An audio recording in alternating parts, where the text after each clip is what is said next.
Welcome back, everyone. Exciting Phasmophobia news today. The 2-week testing period for the 3 new ghosts, the Dojin, Moira, and Thae, has officially completed, and the devs have just dropped all the details of these ghosts, and we've been testing these ghosts for 2 weeks straight, pretty much, and we get to find out today if there's anything we may have missed or anything we may have confirmed, and it's going to be really fun to maybe learn some new things about these ghosts today. If you're a new player, I've made this entire YouTube channel just for you. I have a whole list of beginner's guides that will teach you how to play the game in the most simple way possible. Also, Twitch and Discord, join up with the community. We have level 1 players, level 6,000 players like myself. It's a great place to either learn how to play the game or to make friends to play with. We would love to meet you and see you over there. We're super friendly.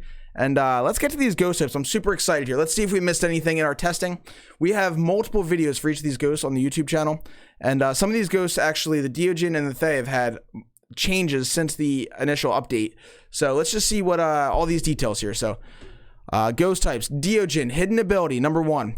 Increased chance for dots in ghostwriting evidence. I don't think anyone tested for this. This would be really hard to test for, so that is something right off the bat we didn't know, and that is really good because dots and ghostwriting are like the 2 hardest evidences to get in Phasmophobia. So to have a ghost that has both of those out of the 3 evidences makes it could make it tedious had they not done this. So that's really good to see and know.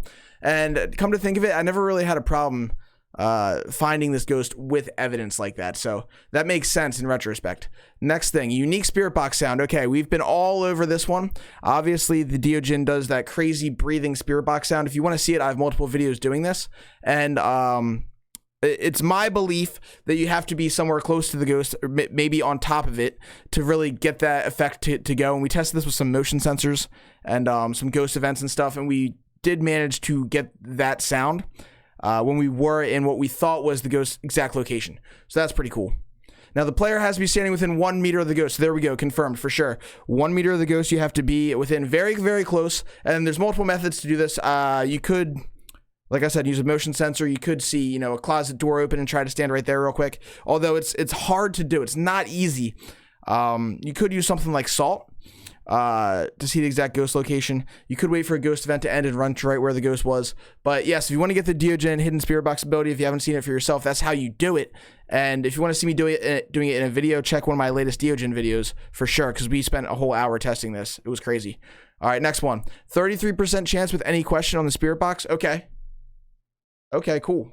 Oh wait, is this for the oh, this is for the unique spirit box sound.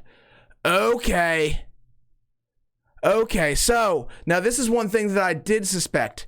Okay, in my testing video for the Dojin's secret spirit box noise, I did suspect there were times where I was right on top of the ghost where it just didn't give me the answer. So I was wondering if it was indeed a guaranteed chance if you were on top of the ghost to get the secret answer, the breathing effect, or if you could just get a regular answer as well. So now we know it's got a 33% chance to get the secret answer if you're on top of the ghost and ask a question. Any question, that is. So that's good to know. That does change things. At least it gives some clarity. I had actually suspected that. So that's very cool and interesting. So know that you might be on top of the ghost asking a question at the right time. It just 33% chance you actually get the secret answer. Very cool to know. Now, strengths. What are the Dojin's strengths? We kind of already know this, I think. Can always see all players. Yes, as everyone knows and has known for 2 weeks now, the Dojin will always find you. You can't hide. Chooses the closest player at the start of the hunt to chase. Okay, we figured this out. Or at least some other people may have figured this out. I didn't do a ton of multiplayer testing with this ghost, but this is pretty common knowledge within the community at this point, I think.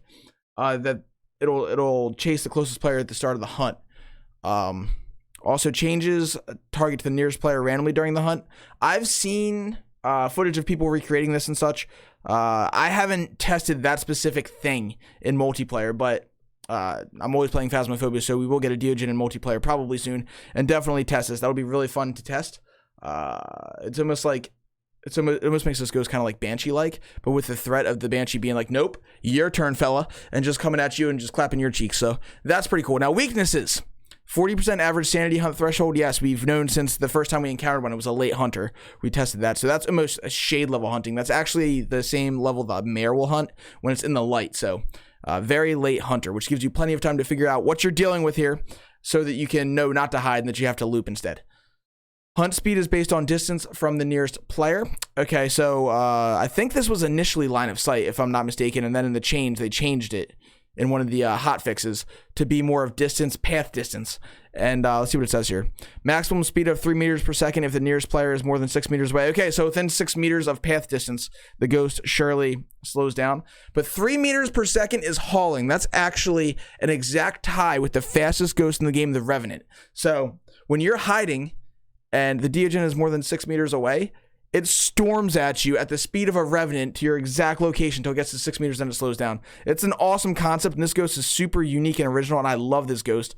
And it's been a blast, honestly. I love the devs for doing this and having this idea and coming up with this. It's really awesome.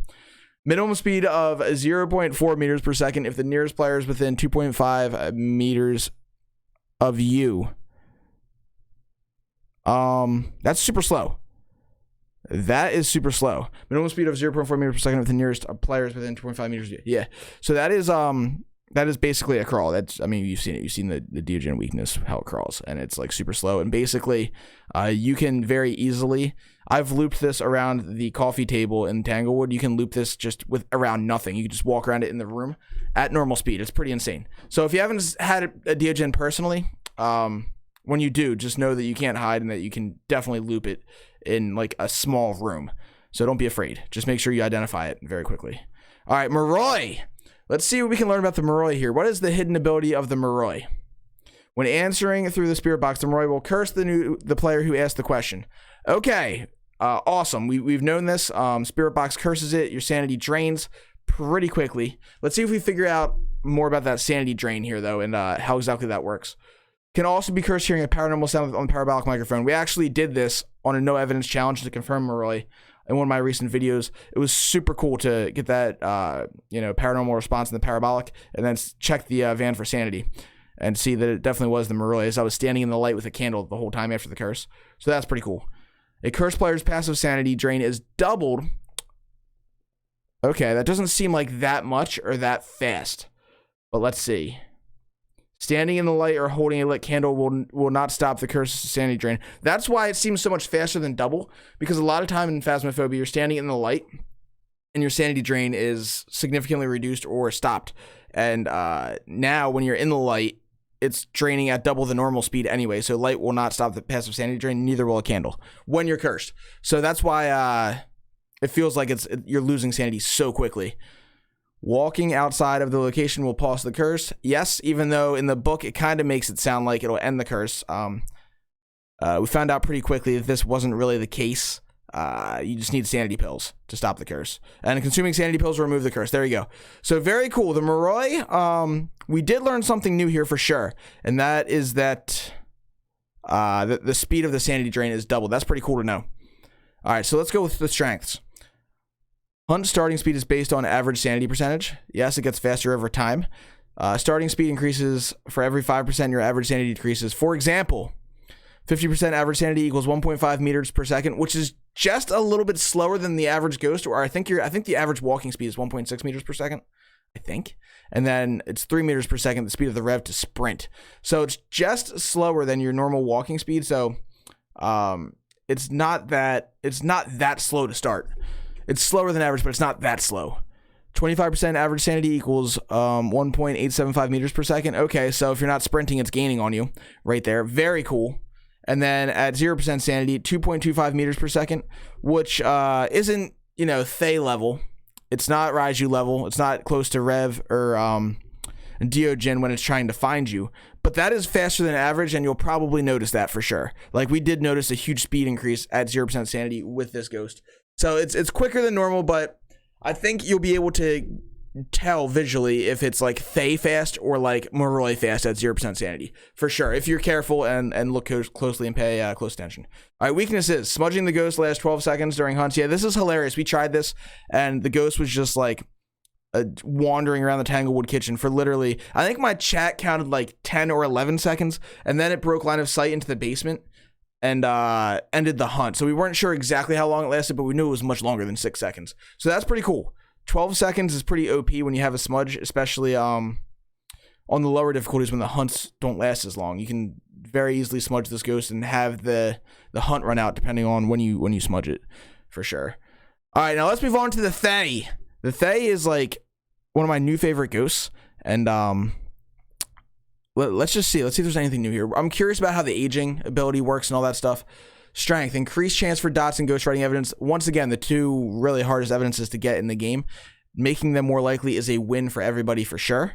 75% average sanity threshold for hunts. I thought this was like 70, but 75 is even more dangerous. So no special ability. That's pretty wild because the yokai has a special ability for 80. The demon has a special ability for 100, but no special ability. I think demon's was number one at 70. So this is now the new earliest hunter in the game. Stock. No special ability. That is terrifying. That is awesome. 75%. Watch out if you're on a bigger map and you get in the area of the ghost room, but you haven't found the ghost room yet, and this thing decides to hunt after a couple minutes. Good luck. That is awesome.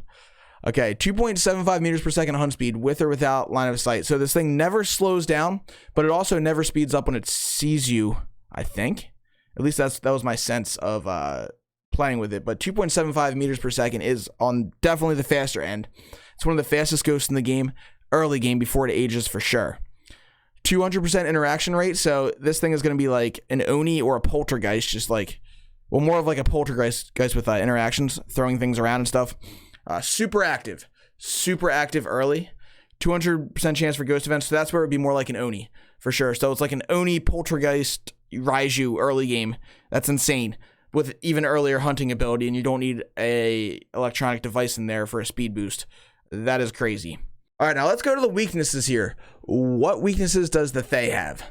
No acceleration during hunts. Every 1 or 2 minutes, the ghost will try to age. If any players are inside the location and in the same room as the ghost, it will succeed. If not, 30 seconds will be added back on the timer until it tries again. We'll get to my thoughts on this in a second. Let's read the rest. Each age will lower the ghost's stats and traits. Minus 6% average sanity threshold for hunts. Minus 1.75 meters per second hunt starting speed. Minus 15% chance for ghost events. And minus 15% interaction rate. So big nerfs every time it ages, but that is contingent on this. Every 1 to 2 minutes, the ghost will try to age in the ghost room. If any players are inside the location in the ghost room as the ghost, in the same room as the ghost, it will succeed. So you have to be in the ghost room, you have to be in the ghost room for it to succeed. And if you're not, if say you're outside of the ghost room for 2 straight minutes, a 30-second timer will be added back on, and you'll be able to hop in there fresh after 2 minutes and age it immediately. Is this exploitable? I need to know if this is going to be exploitable in the way of I can go into Tanglewood in the foyer and the ghost is back in the dining room, and I can leave Tanglewood right away to preserve my sanity and wait 2 minutes, then go back to the dining room and wait 30 seconds to age this thing. I'm going to have to test that and see if that's a thing, or if what they mean here is that for the timer of 1 to 2 minutes to be active, somebody's got to be inside the location. That's what I need clarification on. If anyone has any clarification on that, put it in the comments. That's super interesting, but based on which one of those two it is, this is a huge weakness. So if I can leave the match and save my sanity and exploit the aging, that's a huge weakness for this ghost, and I'll have to take it down on my tier list I just did, at least a tier, for sure, because that's very exploitable having this knowledge. But if you have to be inside the house burning sanity, it's still exploitable, but not as much. So either way, it's a weakness. So that's going to be interesting. All right, now let's go to the hidden ability. Thae can age a total of 10 times and will have minimum stats. Okay, what's the minimum it can do? 15% average sanity threshold for hunts. Okay, that's what I kind of suspected, somewhere around there, like super shade. 1 meter per second hunt speed, which is super slow. Definitely looping that. 50% chance for ghost events and 50% interaction rate. Okay. So those are the minimum statistics once you've aged at a maximum of 10 times. Very cool. If a mimic turns into a Thae, what happens? It will choose a random starting age. So the mimic can be the Thae super OP or super weak. And then what does this say? It will change into another ghost instead of aging. So then you age it, and then it switches into like a wraith or something and teleports and claps your cheeks when you pull a tarot card that says death and starts a hunt that you think is from across the map, but is really right inside you. Speaking from personal experience. Anyway, here we go. There are all the details on the new ghosts. Please put your thoughts in the comments. This is awesome to know. And I like how they rolled out these new ghosts with a testing phase that really let us do our thing and just mess around with these ghosts and try to figure out exactly what they were doing, because that's what we would do anyway. Let's be real. But it's cool they kind of embrace that investigation part of it and the mystery of it, and that's really awesome. And yeah, make sure you follow the Twitch, join the Discord. Links are down below. Thank you for watching, everybody. This has been amazing, and I'll see you next time. Oh, and as always, happy ghost hunting. Let's go.